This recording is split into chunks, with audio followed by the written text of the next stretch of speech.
이 말씀을 듣는 여러분들에게 하나님의 크신 은혜가 있기를 바랍니다. 자, 오늘 드디어 예수님이 그리스도다라고 하는 것에 좀 이제 의미를 좀 다 전달해 드릴 수 있을 것 같습니다. 우리는 예수님이 그리스도라고 사도들이 외쳤고 초대교회가 그렇게 믿었고 그것이 성경의 기록의 목적이었다라고 계속 지난 시간 연이어서 설명을 해드렸고, 특별히 그리스도가 어떤 존재인지 무슨 사역을 하셨는지 말씀드렸고, 지난 시간에 예수님이 그 모든 메시아의 약속을 이루셨고 또 메시아의 사역을 감당하신 분이시기 때문에 예수님만이 그리스도가 되신다고 지난 시간에 말씀을 드렸습니다. 마태복음 16장 13절부터 20절은 굉장히 좀 중요한 내용을 담고 있는데요. 이제 제가 아는 바 예수님께서 이제 사역을 어느 정도 하시고 또 제자들에게 충분히 당신이 누구신지를 알리시고, 그리고 저 한적한 곳에 가셔서 이제 물어보시는 그런 장면이 나옵니다. 16장 13절에 보니까 예수께서 빌립보 가이사랴 지방에 이르러 제자들에게 물어 이르시되 사람들이 인자를 누구라 하느냐 이렇게 물어보십니다. 이 가이사랴 빌립보라고 하는 이 지방은 이스라엘의 가장 그 북쪽에 있습니다. 헐몬산 바로 밑에 있는데요. 이 관광 도시입니다. 근데 빌립보 가이사랴 이렇게 표현되어 있지 않습니까? 원래 이름은 그 이름이 아니었어요. 근데 이스라엘 땅 안에 이제 로마 황제의 이름을 딴 도시가, 그것도 가장 관광 도시에 이렇게 딱 있는 것이죠. 이건 뭘 상징하냐면 이스라엘이 나라를 잃었다. 또 다른 말로 얘기하자면 하나님의 백성이 망할 수 있냐라고 하는 질문에 망했다라고 하는 것에 대한 확증입니다. 여러분, 상징하는 바가 크죠. 이스라엘 백성이 남과 북으로 찢어졌습니다. 그래서 북이스라엘, 남유다 이렇게 찢어졌다가 북이스라엘이 먼저 망하게 되고 나중에 남유다가 이제 망하게 되는데요. 망하게 될 무렵에 많은 거짓 선지자가 일어나서 동일하게 얘기합니다. 우리는 하나님이 택하신 선민이 아니냐. 선민은 우리는 망할 수 없다. 그러니 우리나라를 지켜주실 것이다. 라고 다 거짓 예언을 하게 되고, 결국은 그 거짓 예언 가운데 이렇게 평안하게 있다가 안심하고 있다가 결국 다 망하는 일이, 민족적으로 망하는 일이 이제 벌어졌었거든요. 하나님의 백성이 망할 수 있냐라고 하는 질문에 망했다고 하는 대표적인 지역이 바로 이 빌립보 가이사랴입니다. 근데 그 지역까지 끌고 가신 겁니다. 성경을 조금 보시면 알겠지만 예수님께서 빌립보 가이사랴 지방에서 사역을 하셨다고 하는 흔적이 별로 없습니다. 다른 데는 언급이 없어요. 그러니까 쉬쉬로 가셨다고는 이해할 수가 없어요. 일부러 거기까지 가셨는데 뭐 이렇게 경치 보러 가셨다, 그것도 이해할 수가 없습니다. 이제 그 땅, 그 지명이 의미하는 바, 일부러 거기까지 끌고 가셨다고 볼 수가 있습니다. 왜 이스라엘 백성이 망한 것 같냐? 왜 하나님의 백성이 망한 것 같냐? 하나님의 약속, 하나님의 언약을 놓쳐서 망한 거 아니냐? 하나님의 언약의 핵심은 뭐냐? 그 메시아가 아니냐? 메시아라고 하는 이 진정한 약속을 잃어버렸기 때문에 이렇게 망한 거 아니냐라고 저는 이해를 하고 여러분에게 좀 설명드릴 수 있을 것 같습니다. 여하튼 그 지방에 가서 물어봅니다. 하나를 물어봅니다. 사람들이 인자를 누구라고 하느냐? 그때 14절에 이르되 들으는 세례 요한, 들으는 엘리야, 어떤 이는 예레미야나 선지자 중에 하나라 하나이다 라고 이제 고백합니다.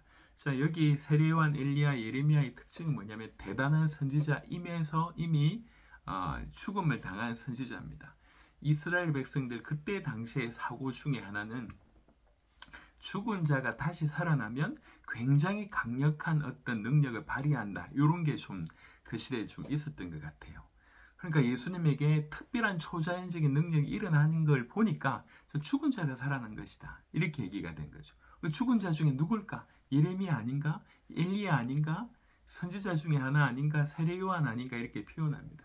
근데 특별히 세례 요한과 엘리야와 예레미야를 표현했던 것은 예수님에게 그런 모습이 있었던 거죠. 세례 요한은 백성들에게 회개 세례를 베풀고 정말 이제 당차게 그때 당시에 주도권을 가지고 있는 기독권을 향해서 대놓고 비판하는 그런 일들, 그러다 보니까 사람들에게 굉장히 인기몰이하는 그런 일이 좀 있었습니다. 사회로 좀 움직일 만한 그런 분위기가 세례 요한에겐 있었고, 엘리야는 누구보다도 구약의 능력의 선지자, 기적의 선지자라고 불려지지 않습니까? 예수님에게도 그런 모습이 있거든요. 또 예레미야처럼 망해가는 이스라엘 백성들 향해서 늘 눈물로 이제 또 불쌍한 사람들을 끌어안는 이런 모습들이 예레미야가 있었는데, 예수님에게 그런 모습이 있는 거죠. 그러니까 예수님에게 있는 그런 모습들을 보면서 저분 엘리야 같다, 예레미야 같다, 선지자 중에 하나인 것 같다, 말씀을 전하는 것이 탁월해 보이니까요. 예레미야 같다, 이렇게 이제 표현을 하는 것입니다. 여러분, 이제 그때 당시의 사람이나 지금 우리도 사실은 이 면에 굉장히 조심해야 될 것 같습니다. 여러분, 예수님을 예레미야로 믿으면 구원 없습니다. 예수님을 엘리야로 믿으면 구원 없습니다. 예수님을 세례 요한이나 선지자 중에 하나라고 믿어도 구원 없습니다. 예수님을 알고 예수님을 전한다고 하고 예수님을 믿노라고 하지만 우리 믿음이 성경의 믿음이 아니라 내가 믿고 싶은 대로 믿는 것이라고 하면 구원하고는 상관없을 수 있다는 거죠. 수많은 사람들이 예수 믿는다고 하지만 예수 이름을 빌어서 능력을 추구하고, 예수 이름을 빌어서 어떤 이제 이렇게 구제나 봉사나 사회운동이나 정치개혁이나 이 정도로 예수님의 어떤 포커스를 두거나 아니면 이렇게 끌고 갔을 때는 여러분 굉장히 주의하셔야 됩니다. 그렇게 예수님 믿다가는 참된 구원하고는 상관없을 수가 있습니다. 많은 사람들이 예수님을 믿는데 자기 믿고 싶은 대로입니다. 많은 사람들이 자기 식으로 예수님을 해석합니다. 예수님이 오셔서 그리스도로 오셔서 그리스도 일을 하셨는데 그걸 보면서 저분 예레미야 같네, 저분 선지자 같네, 저분 세례 요한이네, 저분 그냥 선지자 중에 하나네 라고, 우리는 심지어 예수 그리스도라고 표현하지만 실상은 예수 그리스도 믿는다고 하지만 예수 그리스도를 엘리야처럼 예레미야처럼 선지자 중에 하나라고 믿는 이런 위험성이 우리 안에 있다는 거죠. 정말 이 많은 사람들이 예수 믿는다고 하면서 끊임없이 능력을 쫓아서 가는 걸 보게 됩니다. 기적을 바라고 병나음을 바라보고 막 예수님 쫓는 것을 봅니다. 예수 이름으로 어떤 정치적인 부분들 아니면 사회개혁적인 부분들 이런 것들을 추구하는 것을 봅니다. 예수 믿는다고 하면서 불쌍한 사람도 없는 거 얼마든지 좋습니다. 하지만 예수 믿는 이유가 그것이 유일한 것처럼 이렇게 하는 것을 봅니다. 여러분, 이게 중요한 거예요. 예수님을 어떻게 알고 어떻게 믿느냐. 많은 이스라엘 백성들은 그 시대에 메시아이신 예수님이 오셨는데도 불구하고 그들은 예수님을 달리 정의했다는 것입니다. 그때 이르시되 너희는 나를 누구라 하느냐 이렇게 물어봅니다. 제자들에게 다시 질문합니다. 너희는 그럼 나를 누구라고 하느냐라고 얘기할 때 사실은 분위기를 보아하니 아무도 그 대답에 선뜻 얘기하지 못합니다. 그때 베드로가 16절에 시몬 베드로가 대답하여 이르되 주는 그리스도시요 살아계신 하나님의 아들이십니다 라고 대답을 합니다. 이 대답에 예수님께서 너무 놀라시면서 예수께서 대답하여 이르시되 바요나 시몬아 네가 복이 있도다. 이를 너에게 알게 하니는 혈육이 아니요 하늘에 계신 내 아버지시니라. 또 내가 너에게 이르노니 너는 베드로라. 내가 이 반석 위에 내 교회를 세우리니 엄부의 권세가 이기지 못하리라. 내가 천국 열쇠를 너에게 주리니 네가 땅에서 무엇이든지 매면 하늘에서도 매일 것이요 네가 땅에서 무엇이든지 풀면 하늘에서도 풀리리라 하시고, 여러분이 이제 행간의 의미가 있다고 얘기하잖아요. 이 글을 보면 예수님께서 너무 기뻐하셨던 것 같아요.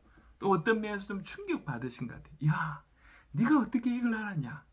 네 참 복이 있구나. 네 스스로 한 게 아니다. 이건 스스로 알 수도 없다.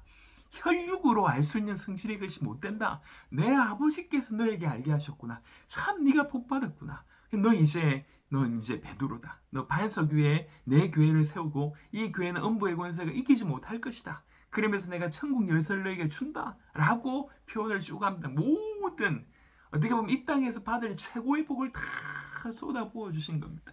왜 그러셨을까요? 시몬 베드로의 고백 때문입니다. 주는 그리스도시요 살아계신 하나님의 아들이십니다 라고 한 이 어떻게 보면 우리가 생각할 때 너무 식상한 이 고백이 예수님을 그렇게 충격하게 기뻐하게끔 했다는 것입니다. 여러분, 이건 쉬운 고백이 아닙니다. 그때 당시에 이스라엘 백성들에게 있어서 가장 큰 죄가 뭐냐면 참남죄라고 하는 죄입니다. 이 죄는 뭐냐면 하나님을 망령되이 했다는 거예요. 하나님의 이름을 욕되게 했다는 거예요. 그래서 인간이 자기가 하나님이다. 이거는 하나님을 욕되게 한 거예요. 또 너 하나님이야. 당신 하나님이야. 당신 하나님이 보내신 하나님의 아들이야 라고 하는 그 고백 또한 하나님을 욕되게 했다는 거예요. 인간 보고 하나님이라고 했기 때문에. 그래서 지금 어떻게 보면 베드로는 사형에 해당하는 그런 죄를 범했다고도 볼 수가 있습니다. 주는 그리스도시요 살아계신 하나님의 아들입니다. 당신은 그리스도시고 하나님이십니다 라고 하는 고백입니다. 이거는 참으로 깨닫게 해주시지 않으면 알 수 없는 것입니다. 이게 놀라운 것은요, 제가 이해하는 바 유대교의 메시아 신앙은요, 메시아라고 하는 것을 인정합니다. 그러니까 하나님이 보내신 자고 기름 부음 받은 자고 왕이고 제사장이고 선지자라고 인정합니다. 하지만 유대교에서의 그리스도의 의미는 뭐냐면 하나님일 수는 없어요. 왜 그러냐면 유대교는 여호와 유일신 사상을 가지고 있습니다. 유일신 사상을 가지고 있습니다. 그러니까 하나님이 보내신 자가 메시아지 그가 여호와다, 그가 하나님이다라고는 인정을 할 수가 없습니다. 그래서 유대교의 메시아와 기독교의 메시아가 가장 그 결정적인 차이는 뭐냐면 기독교가 믿는 메시아는 하나님의 아들 메시아를 믿는 것입니다. 하나님이신 메시아를 믿는 것입니다. 이게 가장 큰 차이입니다. 그러니까 지금 누가 가르쳐 주지도 않았던 것 같은데 사도 베드로에게 하나님께서 이것을 알게 하셨어요. 메시아인데 하나님의 아들 메시아야, 하나님이셔 라고 하는 것들을 하나님께서 베드로에게 알게 하신 거죠. 이 사실에 예수님께서 너무 충격받아 하신 것입니다. 자, 여기서 우리가 자문해 볼 필요가 있습니다. 예수 믿습니까? 라고 물어볼 때 우리 예수 믿습니다 라고 얘기합니다. 그리고 실상 마태복음 16장 16절 같은 고백을 우리도 합니다. 예수님을 하나님의 아들 그리스도로 좀 믿습니다 라고 얘기를 합니다. 자, 그러면 하나님이 그걸 어떻게 여기시는지는 다른 얘기예요. 내가 그렇게 믿는 거하고 하나님 인정하시는 거하고는 다른 얘기입니다. 무슨 말이냐면 여러분들이 노래를 하시지 않습니까? 누구나 노래하죠. 어떤 면에는 나는 우리 동네에서 노래 꽤 한다라고 볼 수 있지만 노래의 최고 전문가가 우리를 이렇게 노래 평가할 때는 그건 다르다는 얘기지 않습니까? 중요한 건 우리 신앙이 하나님이 인정하시는 신앙이냐는 거죠. 지금 베드로의 신앙은 바로 그러한 신앙이었습니다. 예수님을 진실로 하나님의 아들 그리스도로 정확하게 알고 고백했습니다. 그 고백은 예수님이 충격받을 만한 고백이었습니다. 우리도 그렇게 고백하지만 과연 예수님께서는 우리 신앙을 보고 뭐라고 하실까? 그래서 지금 필요한 게 뭐냐면 베드로에게 하나님께서 알려주신 바와 같이 우리에게도 그런 진실한 하나님의 계시 이런 것들이 필요하다는 것입니다. 그냥 지식으로 잘 정리된 것들이야 얼마든지 조금만 공부하면 알 수 있는 것이지만 지금 베드로가 고백한 것은 지식의 수준이 아니지 않습니까? 그러니까 베드로에게 하나님께서 허락하신 알게 하신 바가 우리에게도 저와 여러분에게도 그렇게 되어질 수 있도록 우리가 하나님께 은혜를 구해야 되겠다는 생각합니다. 여러분, 예수님은 그리스도이십니다. 무엇보다도 그는 하나님의 아들이십니다. 그는 성령으로 잉태하셨고 동정녀로 탄생하셨고 죄 없는 자로 이 땅에 오셨습니다. 그리고 부활하사 능력으로 하나님의 아들로 선포되셨습니다. 그리스도이신 예수님은 하나님의 아들이십니다. 여러분, 이 부분이 굉장히 중요합니다. 하나님이 아니시면 여러분 성령으로 잉태되고 그리고 죄 없는 몸으로 오셔서 죄 없이 사시다가 죄인을 위해서 대신 죽으시고 부활하신다. 이게 하나님이 아니면 불가능합니다. 하나님이신 분이 육신을 입으셨기 때문에 가능합니다. 그래서 메시아가 우리의 죄를 해결하고 사단의 손아귀에서 우리를 건져내시고 하나님 만나는 바로 그 일을 우리 가운데 하실 수 있다고 하면 그는 하나님의 아들이신 메시아라만 가능합니다. 하나님이셔야지만 가능한 일이라고 얘기합니다. 그래서 우리가 믿는 그리스도이신 예수님은 하나님의 아들 그리스도라고 얘기를 할 수가 있는 것입니다. 깨닫는 은혜가 있게 되기를 바랍니다. 그래서 예수님이 그리스도라고 하니 아주 심플한 이 문장이 바로 성경에서 얘기하고 있는 약속 전체에 대한 요약이고 복음 자체라고 볼 수가 있습니다. 여러분, 언약이라고 얘기하지 않습니까? 구약, 신약, 구약 옛날 약속, 신약 새로운 약속이라고 하면 구약의 그 모든 약속은 메시아가 오실 것이라고 하는 것입니다. 그리고 신약은 메시아가 오셨고 그가 다시 오실 것이라고 하는 것입니다. 그래서 이 구약과 신약의 모든 약속의 주 포커스는 메시아입니다. 그러니까 누가 메시아냐? 오실 것이고 오셨고 다시 오실 그분은 누구냐? 예수님이라고 얘기하고 있습니다. 그래서 언약 전체에 어떤 정리된 그야말로 언약 전체를 가장 잘 설명하는 것이 바로 예수님이 그리스도라고 얘기할 수 있고, 또 한편으로는 예수님이 그리스도라고 한 이것이 바로 복음이라고 얘기할 수가 있습니다. 여러분, 성경은 하나님이 살아계시고 하나님이 천지를 창조하셨고 우주 만물을 붙들고 계시고 그가 구원하시고 심판하실 분이라고 하나님에 관한 설명을 하고 있고, 동시에 인간은 하나님의 형상대로 지음받았는데 그 인간이 죄로 인하여 사단의 꿰매 빠져서 죄로 인하여 하나님을 떠나 모든 비참한 가운데 있다고 얘기하고 있습니다. 그런데 그 인간을 건져내시기 위해서 하나님께서 메시아를 약속하셨고, 하나님의 아들이신 성자 예수님께서 인간의 몸을 입고 오셔서 죄 없는 몸으로 오셔서 죄인을 위해서 대신 죽으시고 십자가에서 죽으심으로 그 모든 것들을 해결하시고 부활하사 하나님의 아들로 선포되셨다고 얘기하고 있습니다. 그래서 그만이 우리를 구원하신다고 얘기하고 있고요. 그래서 참된 구원받은 자는 사단의 손아귀에서 해방받고 그 모든 죄가 끝이 나고 하나님을 만나 영원한 하나님의 나라에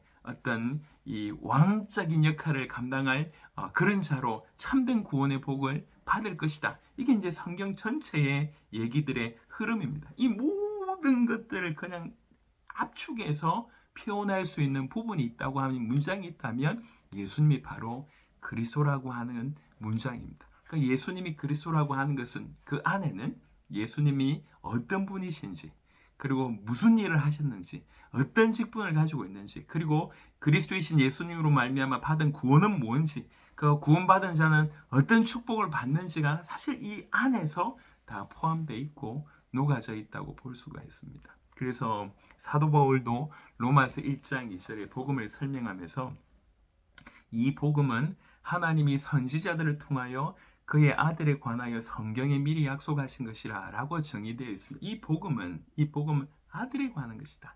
그의 아들에 관한 것인데 성경이 미리 약속하셨다. 누구를 통해서? 선지자들을 통해서. 로마서 1장 2절 이렇게 표현합니다. 그러면서 3절에 그의 아들에 관하여 말하면 육신으로는 다윗의 혈통에서 나셨고 성결의 영으로는 죽은 자들 가운데서 부활하사 능력으로 하나님 아들로 선포되셨으니 곧 우리 주 예수 그리스도시니라 이렇게 되어 있습니다. 로마서 1장 2절부터 4절에 나와 있는 바울의 복음에 대한 정의입니다. 사도행전 5장 42절에는 그들이 날마다 성전에 있든지 집에 있든지 예수는 그리스도라고 가르치기와 전도하기를 그치지 아니하니라. 사도들의 삶에 대한 얘기를 하고 있습니다. 사도들은 예수가 그리스도라고 한 이 메시지, 이 복음을 가르치기와 전도하기를 그치지 아니하였고 그것도 날마다 어느 때든지 어느 장소에 있든지 그 일을 계속 해왔다고 얘기하고 있습니다. 여기 영어 성경을 보면 더 굿뉴스라고 하는 정의가 나와 있습니다. 복음이라고 하는 것은 더 굿뉴스 that Jesus is the Christ, Jesus is the Messiah라고 되어 있습니다. 예수가 그리스도라고 한 이 복음, 이 복음을 전하기와 가르치는 것을 그치지 아니하였다고 영어 버전 상당수는 그렇게 되어 있습니다. 그래서 예수님이 그리스도다, 이것이 가장 정확한 언약이고 복음이라고 할 수가 있습니다. 근데 이 복음은 오늘 마태복음 16장 17절에 언급한 대로 아버지께서 알게 해주셔야지 알 수 있는 영역입니다. 예수께서 대답하여 이르시되 바요나 시모나 네가 복이 있도다. 이를 너에게 알게 한 이는 혈육이 아니요 하늘에 계신 내 아버지시니라. 내 아버지께서 알게 하셨구나 이렇게 얘기합니다. 아버지께서 계시해 주셨네. 그래서 네가 알고 있네. 한편으로는 성령께서 우리에게 알게 하신 것을 우리는 조명이라고 얘기합니다. 성령의 내적인 조명. 그러니까 아버지께서 계시하시고 성령께서 우리의 내적인 빛을 우리에게 비춰 주실 때 알 수 있는 부분들이 이 복음입니다. 여러분, 그래서 복음은 굉장히 심오한 것입니다. 전 세계 많은 교회를 제가 좀 방문해보고 많은 목회자들을 만나면서 약간 좀 안타까웠던 것 중에 하나는 복음을 너무나 기초로 여긴다는 거예요. 예수님 얘기하면 너무 기초라고 생각하고 있습니다. 아닙니다. 우리의 영원한 구원이 바로 그 복음에 달려 있습니다. 우리의 참된 신앙생활이 바로 그 복음에 달려 있습니다. 우리가 복음을 어떻게 이해하느냐? 그렇게 복음을 올바로 이해하고 올바로 붙들게 됐을 때 사도행전 5장 42절처럼 사도들처럼 살 수밖에 없고 그 시대의 초대교회 성도들처럼 살 수밖에 없다는 거죠. 마태복음 11장 27절에 내 아버지께서 모든 것을 내게 주셨으니 아버지 외에는 아들을 아는 자가 없고 아들과 또 아들의 소원대로 계시를 받는 자 외에는 아버지를 아는 자가 없느니라. 우리가 하나님을 아는 거 이게 쉬운 일이 아닙니다. 알게 해주셔야지 알 수 있는 부분입니다. 누가복음 10장 22절 내 아버지께서 모든 것을 내게 주셨으니 아버지 외에는 아들이 누구인지 아는 자가 없고 또 아들과 또 아들의 소원대로 계시를 받는 자 외에는 아버지가 누구인지 아는 자가 없나이다 하시고 로마서 16장 26절에는 이제는 나타내신 바 되었으며 영원하신 하나님의 명을 따라 선지자들의 글로 말미암아 모든 민족이 믿어 순종하게 하시려고 알게 하신 바 그 신비의 계시를 따라 된 것이니 이 복음으로 능히 너희를 경고하게 하실 이렇게 되어 있습니다. 이 복음은 신비의 계시를 따라 된 것입니다. 그리고 모든 민족이 믿어 순종하게 하시려고 알게 하신 바가 되었다고 얘기합니다. 여러분 복음은 아버지께서 알려주셔야 됩니다. 이 말씀 듣는 중에 하나님께서 여러분 심령에 깨닫게 해주시는 알게 해주시는 성령의 내적인 조명이 있게 되길 그리스도 예수 이름으로 축원합니다. 갈라디아 1장 12절에 이는 내가 사람에게서 받은 것도 아니요 배운 것도 아니요 오직 예수 그리스도의 계시로 말미암은 것이라. 여러분 사도 바울의 생애를 우리가 알고 있습니다. 사도행전 9장에 다메섹 도상에서 회심하는 일이 벌어집니다. 그리고 그 이후로 아나니아라고 하는 사람이 도와주게 됩니다. 그 이후로도 바나바를 통해서도 도움을 받기도 하고요. 근데 많은 사람들 통해서 도움을 받기도 했지만 그 모든 사람들은 어떻게 쓰임받은 도구였다고 표현하는 거예요. 오히려 그래서 진실로 그리스도의 계시로 말미암았다 이렇게 사도 바울은 표현하고 있습니다. 갈라디아 3장 23절에 믿음이 오기 전에 우리는 율법 아래에 매인바되고 계시될 믿음의 때까지 갇혔느니라.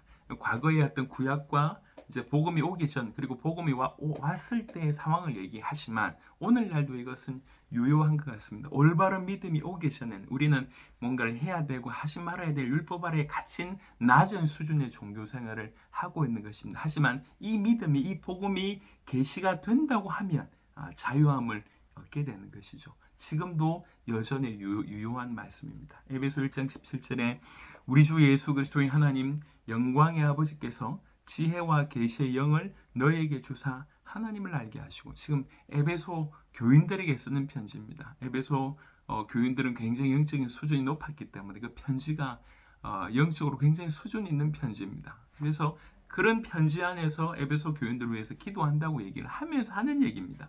정말 그리스도의 하나님 영광의 아버지께서 지혜와 계시의 영을 너희에게 주사 하나님을 알게 하시기를 지금 하나님 모르는 것도 아닙니다. 하지만 더 알게 하시기를 구하는 그런 기도의 내용들을 보게 됩니다. 하나님께서 저와 여러분들이 은혜 주시길 바랍니다. 복음에 대해서 내가 안다, 내가 모른다 이 차원이 아니라 계속 복음을 알아가는 그런 은혜 계속 그런 복음에 관해서 하나님께서 알려주시는 그런 은혜가 있게 되기를 우리 같이 사모하는 마음으로 기도하며 하나님께 나아갔으면 좋겠습니다. 하나님 감사합니다. 말씀 듣는 모든 이들에게 하나님의 크신 은혜가 있게 하셔서 복음 깨닫는 은혜 우리 주님의 참된 계시 계속 있도록 축복하여 주옵소서. 감사를 드리옵고 우리 주 예수 그리스도의 이름으로 기도드렸습니다. 아멘.